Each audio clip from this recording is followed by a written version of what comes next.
না ভাই, একটা কথা মানতেই হবে, অস্বীকার করার কোনো জায়গা নেই। বরবাদ সিনেমাটাকে নিয়ে মার্কেটে প্রবল পরিমাণ হাইপ, এবং প্রত্যেকজন অডিয়েন্স তথা সাকিবিয়ান ভাইরা বোনেরা অধীর আগ্রহে অপেক্ষা করছে যে বরবাদ সিনেমাটা একদম অন্য রকম একটা কিছু হতে যাচ্ছে। ডিরেক্টর মেহেদী হাসান হৃদয় একদম ডিফারেন্টভাবে মেগাস্টার শাকিব খানকে প্রেজেন্ট করবেন। না হলে আপনারাই আমাকে বলুন যে একজন ডিরেক্টর, তার একটা স্টেটমেন্ট, সেই স্টেটমেন্টটা এরকম নিমেষের মধ্যে ভাইরাল হয়ে যায়। আজকে যে বিষয়টা সন্ধেবেলা বা কিছুক্ষণ আগে ডিরেক্টর মেহেদী হাসান হৃদয় ভাইয়া তার ফেসবুক পেজ থেকে পোস্ট করলেন, সেটা তো একটা স্টেটমেন্ট ছিল ডিরেক্টরের, বা তার একটা বক্তব্য দর্শকদের প্রতি, যে বরবাদ টিম এই ভাবছে, এইটা হতে যাচ্ছে। আর কেন চুপ?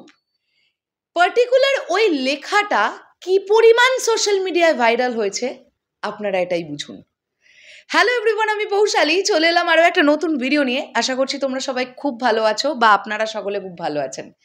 এই বিষয়টা নিয়ে একটুখানি কথা বলা যাক, যে বরবাদ সিনেমার হাইপ জাস্ট একটা স্টেটমেন্ট, ডিরেক্টরের একটা স্টেটমেন্ট যদি এই লেভেলে ভাইরাল হতে পারে, তাহলে বরবাদের কন্টেন্ট যখন আসবে সেটা কি পরিমাণ ভাইরাল হবে আপনারা ভেবে দেখেছেন?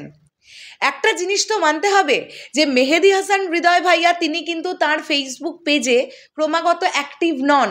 মানে অ্যাক্টিভ নন বললেই চলে। আমরা তাকে লাস্ট পোস্ট হতে দেখেছিলাম মেগাস্টার শাকিব খানের সঙ্গে, তিনি কলকাতাতে দাঁড়িয়ে যে ছবিটা আপলোড করেছিলেন, অর্থাৎ ডাবিং স্টুডিওর ঠিক বাইরেটাতে তোলা একটি ছবি।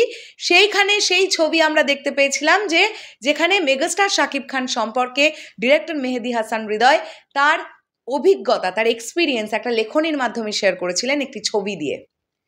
তারপর থেকে এই যে কটা দিন চলে গেল, মেহেদী হাসান হৃদয় ভাইয়ার পেজে কোনো পোস্ট আসেনি, এবং ওই ফটো আপলোডের আগেও দীর্ঘদিন মেহেদী হাসান হৃদয় ভাইয়ার পেজের তরফ থেকে কোনো পোস্ট আসেনি। তাহলে একটা এইরকম পেজ, যে পেজটা অ্যাক্টিভ নয়, সেই পেজ থেকেও একটা পোস্ট এলে সেটা নিমেষের মধ্যে ভাইরাল হয়ে যায়, এই পাওয়ারটা আসলেই কার?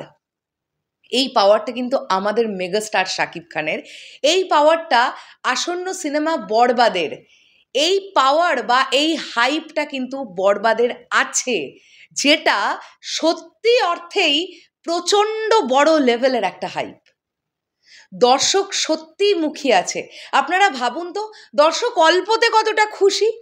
এই যে এতদিন বা এই যে বিগত কয়েকটা দিন যদি কথা বলি আমরা, দেখবেন এরকম অনেক পোস্ট হচ্ছিল যেখানে একদম ডিরেক্টর মেহেদী হাসান হৃদয়কে ট্যাগ করে করে লেখা হচ্ছিল যে আপনারা চুপ কেন, কন্টেন্ট দিচ্ছেন না কেন, এত গাফিলতি কেন, এত কিছু আমরা দেখতে পাচ্ছিলাম। তো বেশি কিছু দেখতে হবে না, হৃদয় ভাইয়ার ফেসবুক পেজটার কমেন্ট বক্স গিয়ে চেক করে নিন।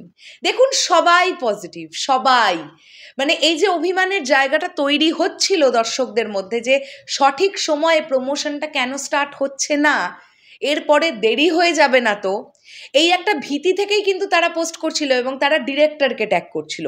যদিও একটা ছবির প্রমোশন কিভাবে হবে সেটা কখনোই একজন ডিরেক্টর কমপ্লিটলি ডিসাইড করেন না, সেটার অনেকটা অংশের ডিসিশন থাকে কিন্তু প্রযোজনা সংস্থার। এটা আমি দরদের ক্ষেত্রেও বলেছি, যে সময় কনস্ট্যান্ট পরিচালক অনন্য মামুনকে হিট আউট করা হচ্ছিল, উনি এটা করছেন না, উনি ওটা করছেন না। হ্যাঁ, ওনার যেটা প্রবলেম ছিল সেটা হচ্ছে উনি অনেক বড় বড় কথা বলেছিলেন যেগুলো বাস্তবে ঘটেনি, এটা ওনার problem.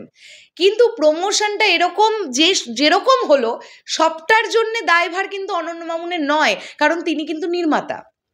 At the same time বরবাদের প্রমোশন কিভাবে হবে সেই দায়িত্ব নিশ্চয়ই মেহেদী হাসান হৃদয়ের নয়, কমপ্লিটলি দায়িত্বটা তো তার নয়। আমরা 50-50 বলতে পারি, প্রোডাকশন হাউসের 50% দায়িত্ব, 50% ডিরেক্টরের ইনভলভমেন্ট থাকে। তো দুটো জায়গা, দুটো বিষয় এক জায়গায় না এলে একটা স্ট্রং প্রমোশন আমরা পাবো না।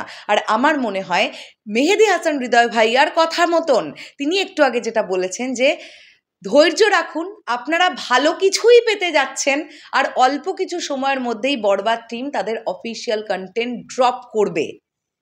তো এইখান থেকে আমরা কিন্তু আবারও একদম পজিটিভ একটা ওয়ে নিয়ে বরবাদের নেক্সট কন্টেন্টের জন্য অপেক্ষা করা শুরু করলাম। দর্শক এটুকুতেই খুশি, যে একটা কিছু স্টেটমেন্ট, একটা কিছু আপডেট, কারণ বরবাদ টিম নিশ্চুপ হয়ে গিয়েছিল। আমরা যারা দেখতে পাচ্ছি প্রতিনিয়ত, শরৎ মিউজিক ভেঞ্চার্স টিমের কথা বলছি, যারা আমরা এটা ফিল করতে পারছি যে কিভাবে একজন ডিরেক্টর প্রতিটা মুহূর্ত একটা সিনেমার পোস্ট প্রোডাকশনের মধ্যে নিজেকে ইনভলভ করে রেখেছেন, কনস্ট্যান্ট ভাবছেন যে কিভাবে আমি এটাকে আরও ভালো করতে পারবো। তো এরকম একটা অবস্থায় তার খাটনিটা চোখের সামনে দেখলে বোঝা যায়, কিন্তু সাধারণ দর্শকের পক্ষে তো তার ওই জায়গাটা, তিনি কি মেন্টালিটিতে আছেন, তিনি কতটা ব্যস্ততার মধ্যে দিয়ে যাচ্ছেন, কতটা তার পরিশ্রম যাচ্ছে, সেটা তো সাধারণ দর্শক বুঝবে না। সাধারণ দর্শক বলি বা সাকিবিয়ানরা বলি, তাদের একটুখানি চাহিদা হচ্ছে কন্টেন্ট সময় মতোই আসুক, কিন্তু একটু আপ টু ডেট হোক, কি হচ্ছে কি চলছে, দ্যাটস ইট। এইটুকুতেই অডিয়েন্স খুশি, যে কারণের জন্য কিন্তু নিমেষের মধ্যে একটা আনঅ্যাক্টিভ ফেসবুক পেজ সেটাও অ্যাক্টিভ হয়ে যেতে পারে। জাস্ট ঘন্টাখানেকের মধ্যে এতগুলো শেয়ার, এত লাইকস, এত কমেন্ট। শেষ করলাম ভিডিওটা, আসছি আবার খুব শিগগিরই নতুন কোনো ভিডিও নিয়ে। চলে যাওয়ার আগে এটাই বলতে চাই বরবাদ টিমকে, যে দর্শক অনেক আশা নিয়ে আছে যে তারা একদম অন্য রকম কিছু পাবে, এবং সেই আশাটা যেন দর্শকের পূরণ হয়, পূর্ণতা পায়, এটাই আপনারা দেখবেন, আর কিচ্ছু না। দর্শক খুশি হয়ে গেলে ব্যবসায়িকভাবে মেগাস্টার শাকিব খানের সিনেমা কেমন ব্যবসা করতে পারে, কিছুদিন আগের তুফান কিন্তু তার প্রমাণ। শেষ করলাম ভিডিওটা, আসছি আবার খুব শিগগিরই, তাহলে এখনের জন্যে টাটা।